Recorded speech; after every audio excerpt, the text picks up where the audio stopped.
Since we've not had any remarks from this panel about the Gulf, if you don't mind, I will take the liberty of making a few remarks on regard to this subject.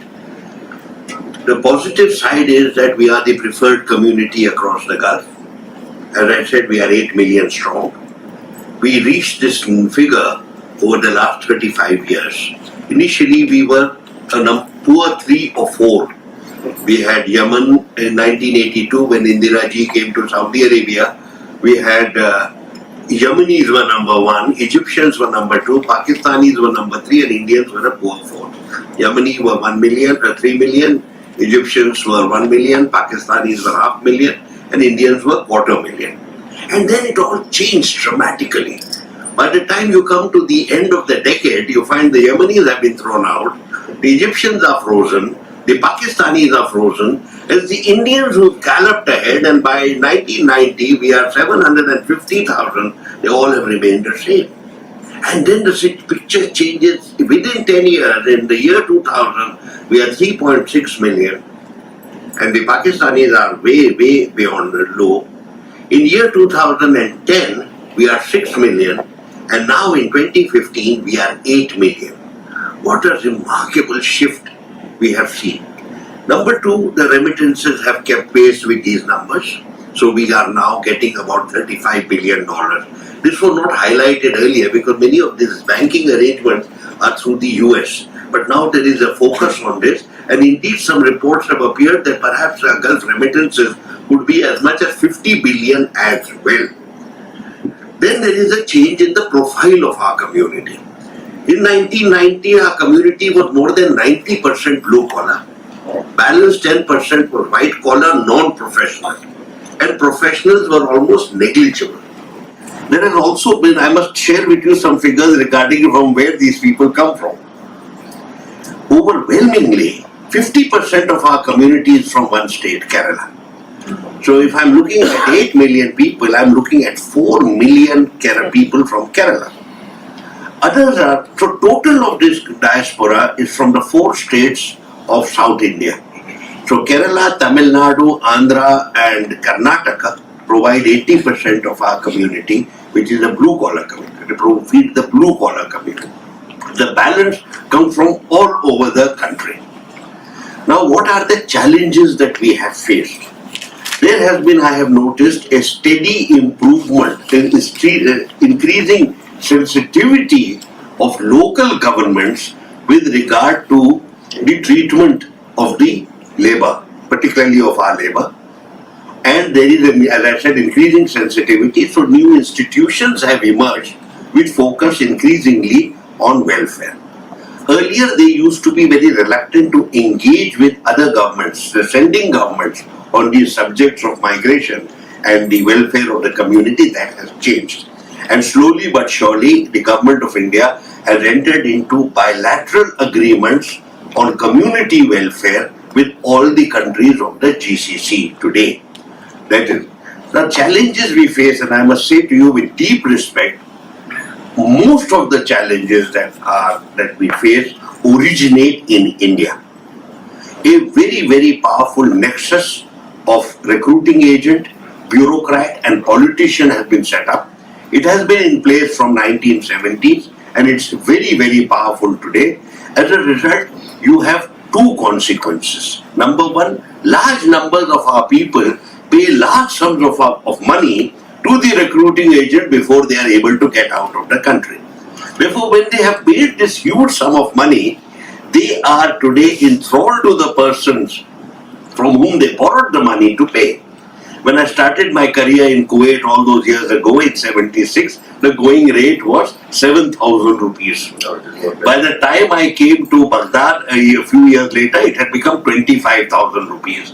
A few years ago in 2011, I was told it is 1 lakh rupees, but it can even be 2 lakh rupees. It varies between 1 and 2 lakh. Year 2000, doctors even had started paying sums of money between 3 to 5 lakh rupees to come abroad. For the labor, it is much more painful because till he has paid this money back, he cannot show his face at home. His family have put together with great difficulty the money by selling the land, or worse than that, by taking huge loans. As a result, there is an extraordinary tension. A tension in the heart of each individual who is now under pressure, not just to pay back the loan his family put together for him, but there is also a very high expectation in terms of how he will reward them for their effort. And a large number of people are terrified about going home for a vacation. Because my own driver tells me that every time he goes on vacation, he has to spend 5,000 dirham, which takes you to about 75,000 or 80,000 rupees, because he has to take gifts for each and every person. Then we have the issue, due to this nexus, the issue of the illegal migrant. The illegal migration is that you come with, either you come legally and then you become illegal because you have overstayed your contract. Your entire stay is based on the contract. Or right from the beginning you were illegal, in the sense that you came on a family visa, or you came as a family member, or as a tourist, and just stayed on. You are illegal. This illegal migration is the worst aspect. And repeatedly it was my business to tell people, please, whatever happens in your life, never, never, never become an illegal. But then there are people who are helpless, and they will tell you that, look, I can't go back because the people from whom I have taken loans will not let me live. Therefore, I would rather live here illegally than show my face at home. So this is with regard to it. The other issue we have very often is with regard to trafficking, particularly of women. Now, as you can imagine, Government of India has been extremely sensitive with regard to the migration of women. And we are, I would say, far better off compared to many others. Because the number of women workers who have gone from India to the Gulf is very, very small compared to, say, Indonesia. Take, for example, Saudi Arabia. There are about 1 million Indonesian female workers. More than 500,000, about 600,000 Filipino workers, female workers. And only 50,000 Indian female workers.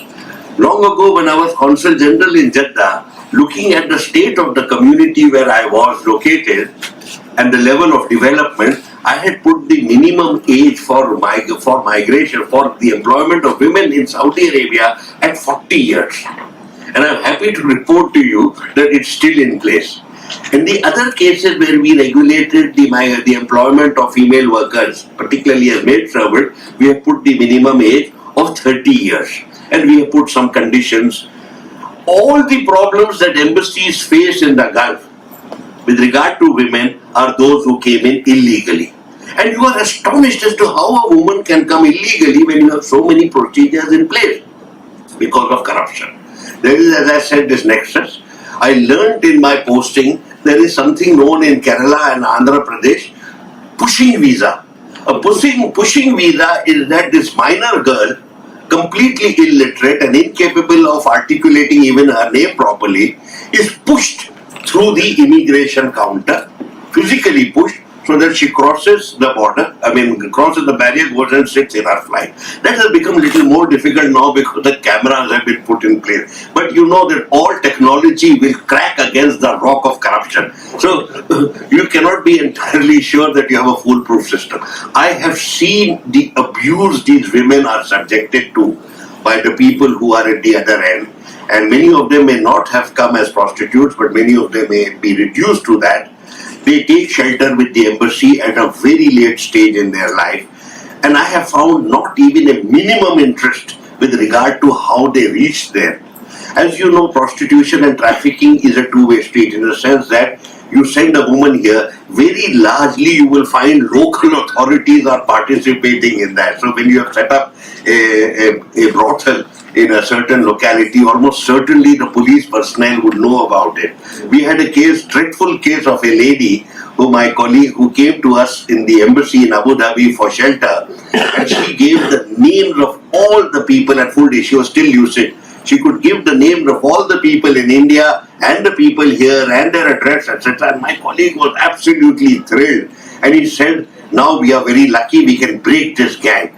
And he went to the local police and gave all the information. He told me later and I said, you have made the biggest mistake of your life. Because the police, this is happening because of the police. And they arrested the girl and sentenced her for 3 months for illegal sex. And that is what happened, and then she was deported. No action was taken against anybody. Is this changing? We have a very robust, as I said, engagement with government. But if the problems are at home, people like you should study these problems. I have found that there is a reluctance in Kerala to study some of the consequence of migration. I have seen this. I could be wrong. I have been to Center for Developing Studies many times. I have been consistently disappointed with the quality of the research and the depth they should go to. Many things that should come out in the open domain, in the public domain, are hidden away. The consequence, a high suicide rate, high level of alcoholism, all of these are linked with diaspora related matters.